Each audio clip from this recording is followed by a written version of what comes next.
ছোট পর্দার ড্রামা থেকে সোজা 15 কোটি টাকার বিশাল বাজেট। অনেকেই সন্দেহ পোষণ করেছিলেন এই নাটকের পরিচালক কি পারবেন বড় পর্দার বিশালতা সামলাতে। কিন্তু 2025 সালের রোজার ঈদে মেগাস্টার সাকিব খানের বরবাদ দিয়ে বক্স অফিসে 75 কোটি টাকার সুনামি তুলে সব সমালোচনার যোগ্য জবাব দিয়েছিলেন তরুণ নির্মাতা মেহেদী হাসান হৃদয়। কেবল বরবাদ দিয়ে থেমে থাকার পাত্র নন এই মেহেদী হাসান হৃদয়। তারপরেই তিনি সিয়াম আহমেদকে নিয়ে গ্যাংস্টার ড্রামা রাক্ষস সিয়াম আহমেদকে একটি ভয়ঙ্কর রূপে পর্দায় হাজির করেন এই পরিচালক। এবার তিনি থেমে থাকার পাত্র নন, এবার তিনি অ্যাকশন এবং ভায়োলেন্সের বাইরে একটি ভিন্ন ধারার গল্প নিয়ে সবার সামনে হাজির হচ্ছেন, যেখানে দেখা যাবে আলোচিত পরিচিত মুখ বাপ্পা রাজ ও দিঘিকে নিয়ে প্রবাসীদের জীবন যুদ্ধের গল্প বিদায়। এই সিনেমায় আরও অভিজ্ঞ অভিনেতারা কাজ করছেন। তাহলে বুঝতেই পারছেন আজকে আমরা কোন বিষয়ে কথা বলবো। তার পূর্বে যারা আমার চ্যানেলটি এখনো সাবস্ক্রাইব করেননি এখনই সাবস্ক্রাইব করুন এবং আমার ফেসবুক পেজটি ফলো করুন। তাহলে দেরি না করে শুরু করা যাক আজকের এই নতুন পর্ব। আজ আমরা জানবো কিভাবে একজন ছোট পর্দার ডিরেক্টর ঢালিউডের বড় পর্দায় অন্যতম ভরসায় পরিণত হলেন। জানাবো তার প্রবাসীদের নিয়ে বিদায়। কিন্তু একটি ভালো দিক হলো মেহেদী হাসান হৃদয় এখন আর থামার পাত্র নন। তার ভবিষ্যৎ লাইন আপে রয়েছে দারুণ সব প্রজেক্ট। দুটো সিনেমা করলাম অ্যাকশন জনরার, এবার হচ্ছে একটু অন্য জনরার সিনেমা বানাচ্ছে।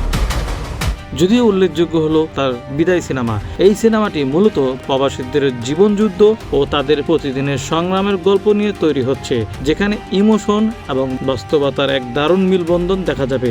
বিদায় হচ্ছে আমার খুব পছন্দের একটা গল্প। এইটা আসলে প্রবাসীদের স্ট্রাগলের গল্প। পরিচালক মেহেদী হাসান হৃদয়ের এই সিনেমায় কেন্দ্রীয় চরিত্রে অভিনয় করছেন জনপ্রিয় চিত্রনায়ক বাপ্পা রাজ। তাছাড়া অভিনেত্রী প্রার্থনা ফারদিন দিঘি, তিনিও এই সিনেমায় অভিনয় করছেন। আমার গল্পের প্রয়োজনে মনে হয়েছে যে এখানে বাপ্পা ভাইকে লাগবে, দিঘি ঠিক আছে।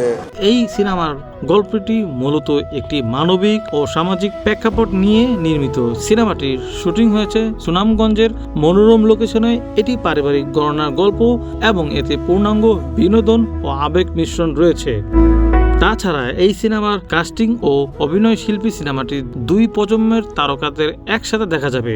অভিনয় শিল্পীদের তালিকায় রয়েছেন বাপ্পা রাজ, দীর্ঘদিন পর তিনি বড় পর্দায় ফিরছেন এবং একজন ইউনিয়ন চেয়ারম্যানের চরিত্র অভিনয় করছেন। তাছাড়া রয়েছেন প্রার্থনা ফারদিন দিঘি, কেন্দ্রীয় নারী চরিত্রে বাপ্পা রাজের বিপরীতে রয়েছেন। তাছাড়া রয়েছেন ফারুক আহমেদ, গুরুত্বপূর্ণ একটি চরিত্রে অভিনয় করছেন।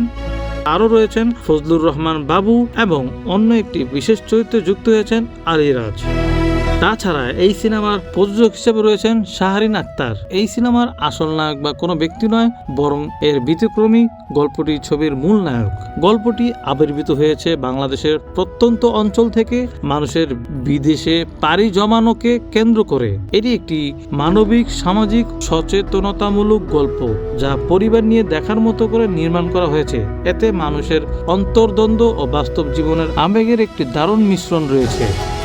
আমরা তো অনেক জায়গায় শ্যুট করছি, আমরা সিলেট শ্যুট করছি, সুনামগঞ্জ শ্যুট করছি। যদিও এই সিনেমার শুটিংয়ের লোকেশন সুনামগঞ্জের তাহেরপুরের বিভিন্ন মনোরম লোকেশনে, এছাড়াও গল্পের প্রয়োজনে কিছু গুরুত্বপূর্ণ দৃশ্য ও গানের শুটিং মালয়েশিয়া এবং মধ্যপ্রাচ্যের দেশে করার পরিকল্পনা রয়েছে।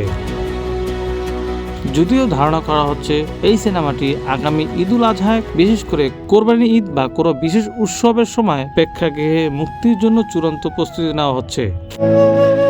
এখন সামনের ভবিষ্যতে মেহেদী হাসান হৃদয় আমাদের কি উপহার দেয় তা দেখার জন্য অপেক্ষা করা ছাড়া কোনো উপায় নেই। তাহলে আজকের মতো বিদায় নিচ্ছি। ভালো থাকবেন, সুস্থ থাকবেন এবং পরিবারকে ভালোবাসবেন। যারা এখনও আমার চ্যানেলটি সাবস্ক্রাইব করেননি এখনই সাবস্ক্রাইব করুন এবং আমার ফেসবুক পেজটি ফলো করুন। তাহলে দেখা হচ্ছে পরের কোনো নতুন পর্বে। ততক্ষণের জন্য চোখ রাখুন ফ্লপ স্টার চ্যানেলে।